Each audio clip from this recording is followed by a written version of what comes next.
Adrián Terán, él es coloproctólogo, así que los invitamos a ustedes a que participen con nosotros en las redes sociales por @salud_gb y por @Daniela J. Salas para que puedan presentar sus inquietudes. Ya regresamos con mucho más. Gracias por continuar en nuestra sintonía. Vamos a recibir a nuestro invitado del día de hoy. Se trata del doctor Adrián Terán, coloproctólogo. Un gusto recibirlo. Bienvenido, doctor. Gracias, Daniela, por la invitación. Doctor, vamos a hablar sobre el síndrome del intestino irritable. Vamos a ver de qué se trata y además qué afecta. Sí, el síndrome de intestino irritable realmente es una patología bastante compleja, no solo de diagnosticar, sino de tratar, y que adicionalmente genera en el paciente un gran problema de salud. Incluso hay pacientes que pueden llegar a condicionar su estilo de vida, incluso, sobre todo con la alimentación, en el caso de estar padeciendo un problema de un síndrome de intestino irritable. Pero más allá de esta complejidad, el síndrome de intestino irritable entra dentro de la categoría de los llamados desórdenes intestinales que son funcionales, y esto nos lleva a nosotros a que el desafío diagnóstico y establecer realmente un problema físico dentro del paciente es bastante desafiante para los médicos. Cuando hablamos de que es desafiante el diagnóstico, ¿qué parte del intestino puede estar afectando con mayor frecuencia? Además, recordemos que el intestino es uno de los órganos más grandes, más largos en general de nuestro cuerpo. Antes pensábamos que era la piel el órgano más grande o extenso del ser humano, sin embargo, se ha demostrado que el intestino es mucho más grande, incluso ya desplegado.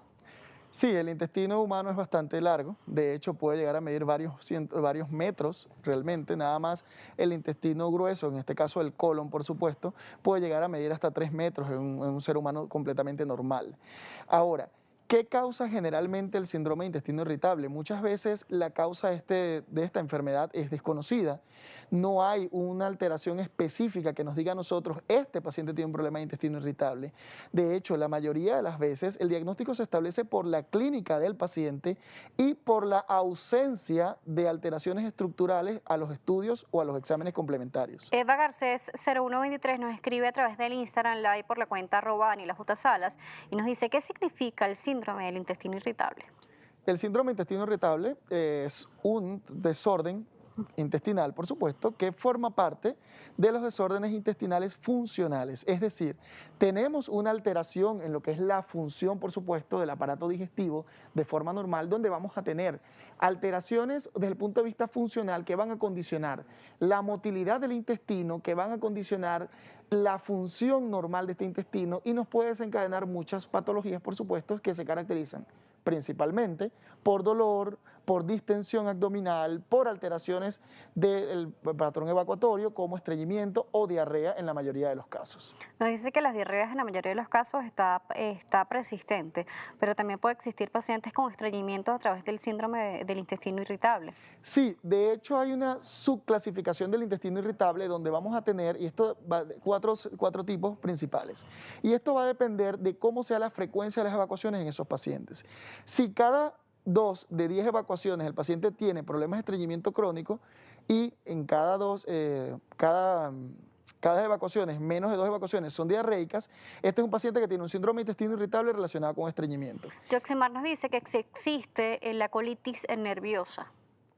Podemos tener alteraciones que van a causar mucho dolor, disconfort en el paciente e incluso alteraciones en el tránsito intestinal que tiene que ver con una reacción de hipersensibilidad o una reacción exagerada a ciertos mediadores que van a estimular directamente sobre el colon, y esto va a causar, por supuesto, que tengamos alteraciones en el patrón evacuatorio y también dolor y distensión abdominal. Nos dice que el diagnóstico se hace complejo, pero ¿existen algún tipo de acciones o patrones que afecten directamente al intestino que pueda ocasionar este síndrome? Se ha establecido que el diagnóstico de este síndrome es prácticamente clínico. Las pruebas complementarias que utilizamos, como en este caso, por ejemplo, la colonoscopia, es un estudio que vamos a realizar para descartar otras patologías, como por ejemplo si estamos en la presencia de una enfermedad inflamatoria intestinal, si estamos ante la presencia de un cáncer, si estamos ante la presencia de alteraciones estructurales dentro de la pared del colon. Entonces, la clínica del paciente, caracterizada por dolor, Pero generalmente, hay algo que lo desencadene. estímulos externos, y muchas de las teorías explican que la predisposición del paciente como factores de riesgo, sobre todo con la alimentación, la ansiedad y el estrés, van a desencadenar, por supuesto, los problemas que afectan o que dan las manifestaciones clínicas del síndrome de intestino irritable. Doctor, ¿le parece si segmentamos y decimos cómo está dividido el intestino y además cuáles son las zonas que se irritan o se inflaman con mayor frecuencia? Sí, el aparato digestivo inicia, por supuesto, en la boca. Luego de allí se continúa como el esófago y llega hasta el estómago, donde se almacenan, por supuesto, todos los alimentos que ingerimos. A partir de allí pasan a un proceso, por supuesto, de digestión y absorción a través del intestino delgado y este termina en el colon, que es la última porción del intestino grueso, donde prácticamente se van a producir o se van a almacenar estos desechos de la digestión para conformar las heces y finalmente ser expulsados a través del ano.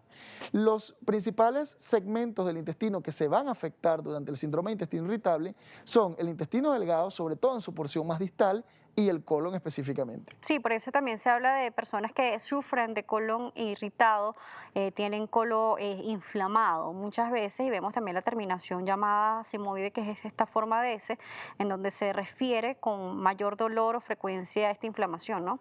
Muchas veces el término de colon irritable se correlaciona con intestino irritable y se usan, de hecho, de manera discriminada ambos términos Ujú. para referirse al problema. Ahora, generalmente los pacientes que van a presentar problemas en el lado izquierdo del colon, hacia donde está esta porción final del colon, se debe a que en esta zona, que es una zona de altas presiones, que maneja muchas presiones, muchas veces se van a acumular muchos de estos desechos de la alimentación, muchas de estas heces, y esto puede condicionar a que haya una proliferación bacteriana desencadenada o desmedida y que va a condicionar en el paciente mucho dolor y, por supuesto, en el caso del síndrome de intestino irritable, que se caracteriza muchísimo por esa distensión, por esa sensación de pesadez y de que el paciente dice, doctor, yo me siento siempre lleno, con el abdomen distendido, con muchos gases. Me siento Que son inflamado, más que todo es lo que Exactamente, se siento el refiere. abdomen inflamado. Doctor, con respecto a ello, ¿las mujeres o los hombres son más propensos o el diagnóstico se hace de la misma manera? Aunque no se ha determinado a ciencia cierta por qué ocurre este problema, pero hay una mayor predisposición en mujeres que en hombres. Y entre la segunda, tercera y cuarta década de la vida. Es importante tener en cuenta que en pacientes que están debutando, que están presentando esta sintomatología de nuevo Próxima parte, si la alimentación tiene que ver con el síndrome del intestino irritable, si afecta o no. Nos gustaría saber eso. Al regreso nos seguirá acompañando el doctor Adrián Terán, coloproctólogo. Lo pueden conseguir en las redes sociales como colon, recto y ano a través de esta cuenta. Nosotros por @salud_gb y por @Daniela J. Salas. Ya regresamos. Seguimos con más de noticias Globovisión Salud. Nos sigue acompañando el doctor Adrián Terán, coloproctólogo. Estamos hablando sobre el síndrome del intestino irritable y le preguntaba antes de irnos a la pausa si la alimentación tiene que ver con este tipo de problema en la parte intestinal. Aunque no se ha demostrado completamente que los alimentos influyen directamente en estos trastornos del síndrome de intestino irritable, porque hay múltiples causas funcionales que hacen que el paciente presente los síntomas, es un hecho claro que la modificación del hábito alimentario en estos pacientes va a producir mejoría o empeoramiento de la enfermedad.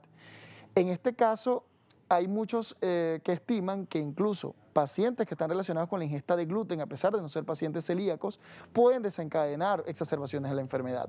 Pacientes que consumen muchos azúcares, como con el trastorno o con el síndrome de intestino irritable hacia la variante de estreñimiento crónico, o aquellos que están hacia la variante de las diarreas, por ejemplo, en lo que son pacientes que tienen evacuaciones líquidas a predominancia. Por ejemplo, esos pacientes que sufren de estreñimientos, productos también de este síndrome de intestino irritable, ¿cómo se hace para poderles ayudar?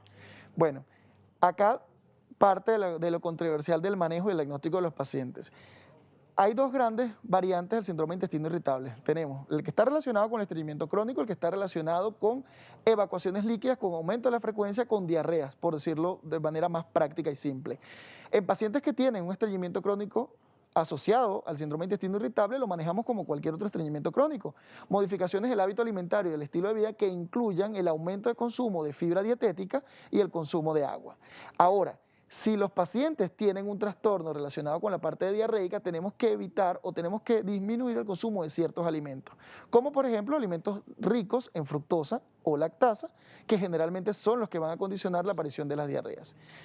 También tenemos una variante donde tenemos una unión entre el asociado a estreñimiento crónico y el patrón evacuatorio diarreico. Entonces, mucho más complejo el manejo en estos pacientes, porque lo que te funciona para uno, te afecta al otro Claro. y viceversa, por Cuando supuesto. hablamos de la alimentación y el uso de la fibra y el uso del agua, ¿contribuye para ambos casos o solamente para uno? No, solamente para el caso que está relacionado con estreñimiento crónico, porque si tienes un caso relacionado con evacuaciones líquidas o con diarrea, entonces aumentar el consumo de fibra va a generar en ese paciente mayor problema, mayor sintomatología, mayor disconfort, mayor sensación de distensión abdominal y de dolor.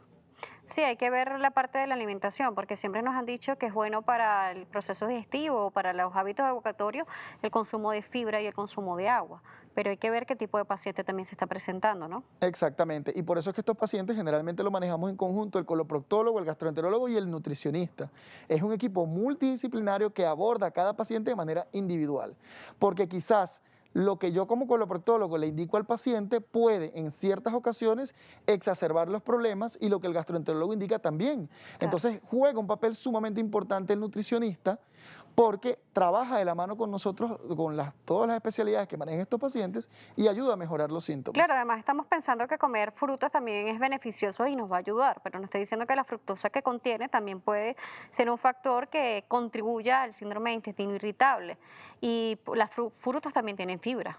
Sí, por supuesto. La fibra está contenida, por supuesto, en los alimentos o en las frutas, por supuesto, tienen fibra. Entonces, por eso digo que es un manejo bastante complejo y que estos pacientes muchas veces hay que sentarse y entenderlos, que es lo Claro, más importante. porque cómo diferenciar, por ejemplo, los dolores estomacales que se pueden referir y saber que es algo transitorio o que realmente estamos dentro de un cuadro de síndrome de intestino irritable. Sí, para esto se inicia un tratamiento que tiene que ver con tolerancia, tolerancia a lo que consumes.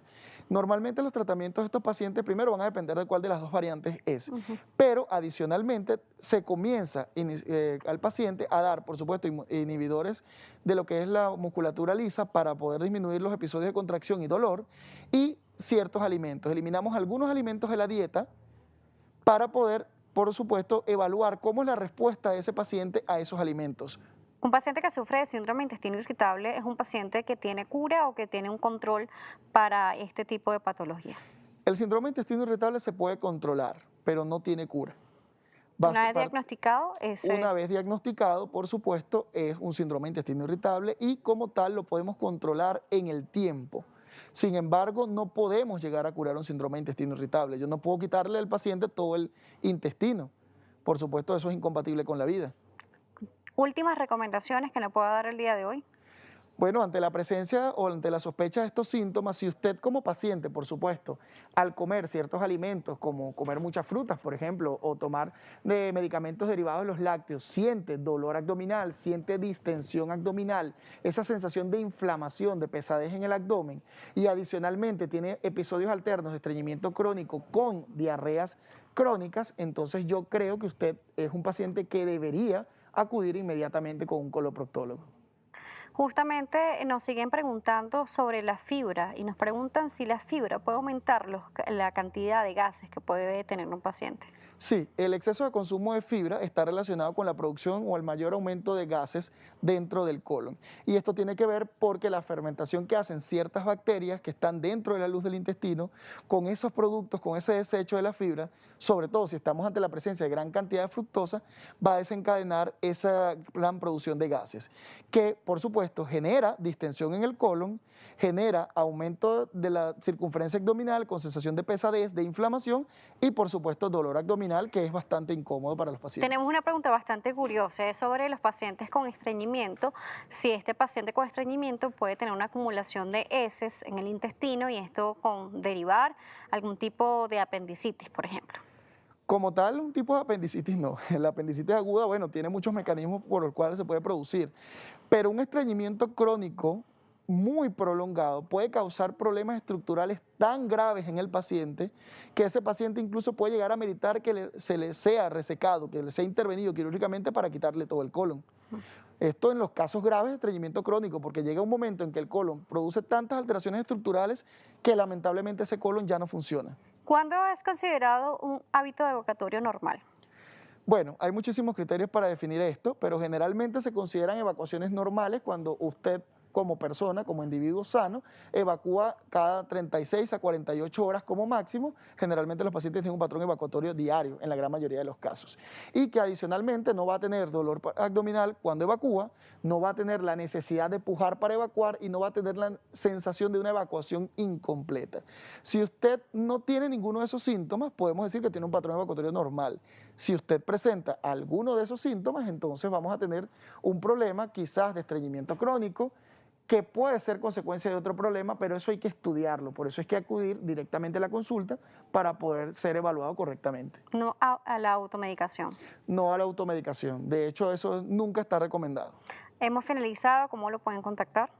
Sí, bueno, nos pueden contactar a través de Instagram, nuestras redes, @colonrectollano, y a través de WhatsApp, a través del 0424-305-0121 y el 0424-3092-548. Repetimos nuevamente los números.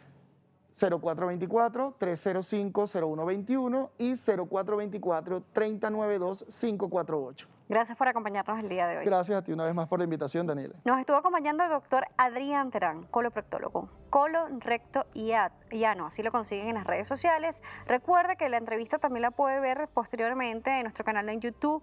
Puede visitar nuestra red social a través de @salud_gb. Allí va a encontrar el link de nuestro canal en esta plataforma digital para que pueda ver las entrevistas, y también a través de mi cuenta @DanielaJSalas podrá visualizar el IGTV que subimos para ustedes, y así pueden ver nuestras cámaras de la entrevista. Será hasta una próxima oportunidad.